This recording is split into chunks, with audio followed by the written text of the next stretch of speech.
नमस्कार, आप देख रहे हैं आर्य न्यूज। मैं हूं आपके साथ पल्लवी सिंह। छत्तीसगढ़ में बढ़ते कोरोना मामलों के बीच मुख्यमंत्री भूपेश बघेल ने सोमवार को मंत्री और वरिष्ठ अधिकारियों के साथ एक आपात बैठक की है। इसमें उन्होंने जिलाधिकारियों से कहा है कि वो टेस्टिंग बढ़ाएं और सार्वजनिक कार्यक्रमों पर पाबंदियां लगाएं ताकि भीड़ को रोका जा सके। उन्होंने ये भी कहा है कि लॉकडाउन एक अंतिम विकल्प होगा। सीएम बघेल ने बैठक में कहा है कि कोरोना संक्रमण बढ़ रहा है और लगता है कि तीसरी लहर आ रही है। ऐसे में विभिन्न प्रतिबंध और अन्य उपाय भी किए जाएंगे। जिलों को सतर्क रहने के लिए भी हिदायत दी गई। साथ ही दैनिक टेस्टिंग आवश्यक बढ़ाई जाए और अस्पतालों में सारे प्रबंध किए जाएं को लेकर भी निर्देश दिए गए हैं। बैठक के बाद पत्रकारों से भी चर्चा की गई। इस दौरान बघेल ने कहा है कि अधिकारियों को सभी विभागों, व्यावसायिक क्षेत्रों, उद्योग के प्रतिनिधियों और अन्य संगठनों से चर्चा करने के बाद ही हालात से निपटने के अगले कदम उठाने पर फैसला करने के लिए कहा गया। सीएम बघेल ने कहा है कि तीसरी लहर पहली और दूसरी लहर से अलग और कम खतरनाक नजर आ रही है, लेकिन सतर्कता कायम रखी जानी चाहिए क्योंकि दिल्ली, मुंबई जैसे तमाम जगहों पर संक्रमण बढ़ रहा है।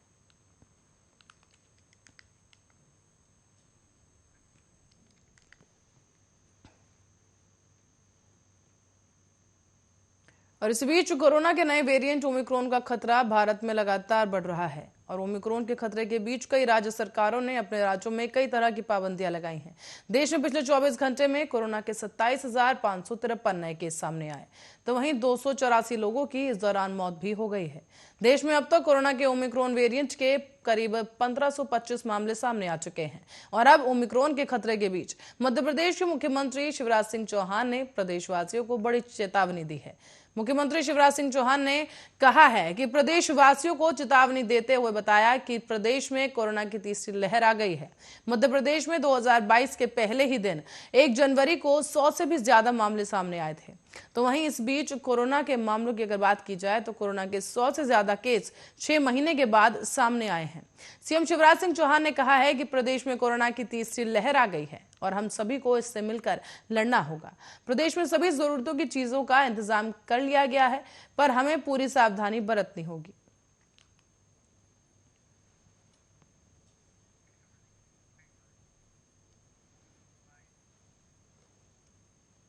और मध्य प्रदेश के मंत्रियों के बार बार दिल्ली जाने को लेकर लोक निर्माण मंत्री और जबलपुर प्रभारी मंत्री गोपाल भार्गव के बयान के मायने खूब निकाले जा रहे हैं। उनके बयान के बाद खुद गृह मंत्री नरोत्तम मिश्रा उनसे मिलने के लिए उनके बंगले पर पहुंच गए, जहां दोनों के बीच बंद कमरे में बातचीत हुई। हालांकि बंद कमरे में क्या बात हुई, इसको लेकर बस कयास ये लगाए जा रहे हैं। संभव है कि नरोत्तम मिश्रा गोपाल भार्गव से ये जानने की कोशिश कर रहे थे कि आखिर इस तरह का बयान उन्होंने क्यों दिया था। इस मुलाकात ने सियासी गलियारों में सिर्फ यही संदेश दिया है कि गोपाल भार्गव का ये बयान सिर्फ सियासी था और दोनों के बीच मधुर संबंध है। गोपाल भार्गव हैवीवेट मिनिस्टर हैं और उनका नाम भी मुख्यमंत्री की दौड़ में लिए जाने लगा है। कई बार गोपाल भार्गव मुख्यमंत्री के फैसले पर भी अपनी अलग राय रख चुके हैं। ऐसे में गोपाल भार्गव ने कहा था कि जो लोग बार बार दिल्ली जा रहे हैं वो लोग बेवजह ही परेशान हो रहे हैं। वहां जाने से उन्हें किसी प्रकार का फायदा नहीं होने वाला।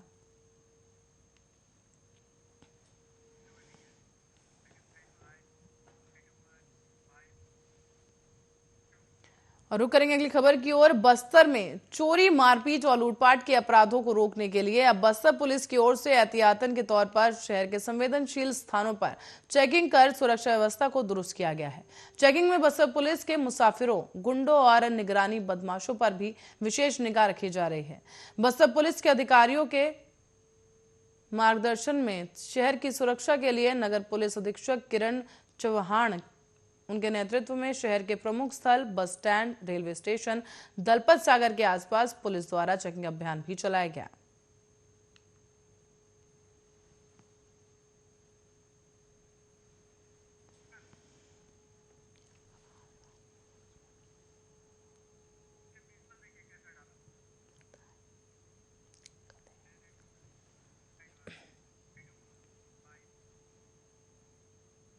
तो वहीं छत्तीसगढ़ में महज 10 दिनों के अंदर कोरोना का सबसे बड़ा ब्लास्ट हुआ है। मंगलवार को कुल 1058 लोग संक्रमित पाए गए। करीब एक हफ्ते के अंदर कोरोना केसों में ये अब तक का सबसे बड़ा उछाल है। रायपुर में सबसे ज्यादा 343 कोरोना मरीज सामने आए। इतनी संख्या में कोरोना मरीज मिलने से प्रदेश में कोविड-19 की तीसरी लहर की आशंका अब जताई जा रही है। कोरोना लगातार तेजी से फैल रहा है। गनीमत है कि प्रदेश में अब तक ओमिक्रॉन का एक भी केस नहीं आया है, लेकिन ओमिक्रॉन वेरिएंट का खतरा लगातार बढ़ रहा है। प्रदेश में कुल कोरोना मरीजों की संख्या आपको बता दें कि 2,977 हो गई है। मंगलवार को 35,705 लोगों का कोरोना टेस्ट किया गया, जिसमें से 1,058 लोग कोरोना वायरस से संक्रमित मिले हैं। तो वहीं प्रदेश में आज 3 लोगों की मौत कोविड-19 से हुई है। इन मौतों में बिलासपुर में 2 और रायगढ़ में 1 मरीज की मौत शामिल है। प्रदेश में आज पॉजिटिविटी दर 2.97% है।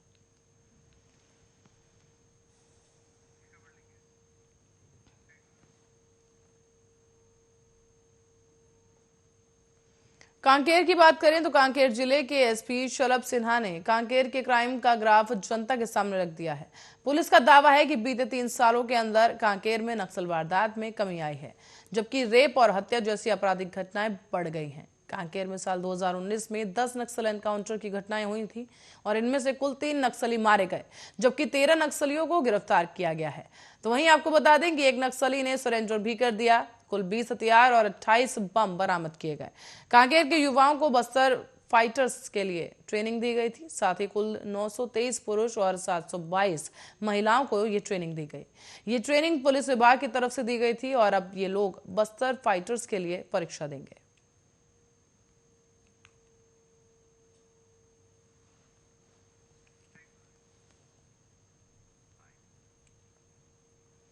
और छत्तीसगढ़ में कोरोना की तीसरी लहर को देखते हुए कांकेर में धारा 144 लागू कर दी गई है। प्रदेश में कई हिस्सों में कोरोना संक्रमण के मामलों के बाद अब बढ़ने के बाद शासन प्रशासन हरकत में आ गया है और इसी क्रम में अब कांकेर शहर के वार्षिक मेले को भी मंगलवार को बंद करवाया गया। तहसीलदार आनंदराम नेताम और थाना प्रभारी शरद दुबे की टीम ने यह अनाउंसमेंट कर ये बताया है कि धारा 144 लागू कर दी गई है। साथ ही ये भी जानकारी दी गई, कारोबारियों से अपील की गई कि वो सारा सामान समेट ले और कोरोना सुरक्षा में एहतियात बरतने के सारे उपाय किए जाएं। कांकेर जिले में जुलूस, रैलियों और सभाओं, सामाजिक सांस्कृतिक आयोजन, धार्मिक आयोजन और खेलों के आयोजन पर रोक लगाया गया है। अधिकारियों ने कहा है कि कोरोना मानदंडों का पालन नहीं करने वालों के खिलाफ कार्रवाई की जाएगी। किसी भी आयोजन में 200 से अधिक व्यक्तियों की उपस्थिति की संभावना होने की स्थिति में संबंधित अनुभाग के अनुविभागीय दंडकारी से लिखित में अनुमति लेने की बात भी कही गई।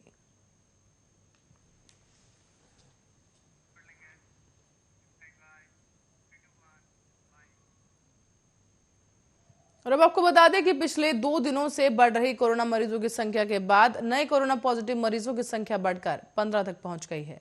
मामला है बुंदेलखंड का, जहां बुंदेलखंड मेडिकल कॉलेज स्टाफ के अलावा परिवहन और राजस्व मंत्री गोविंद सिंह राजपूत भी कोरोना पॉजिटिव पाए गए।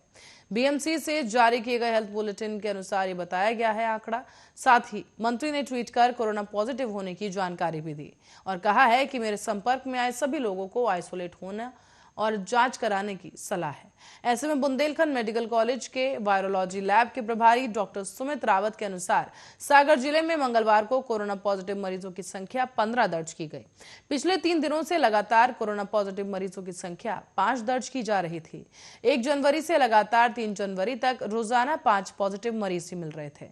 4 जनवरी को यह आंकड़ा सीधे 15 हो गया। 3 गुना उछाल। परिवहन मंत्री के परिवार के सदस्यों की भी कोरोना जांच कराई गई। 2 बीएमसी स्टाफ, आर्मी के एमआरसी सेंटर के 4 के अलावा 2 और कोरोना पॉजिटिव मरीजों की पुष्टि हुई है।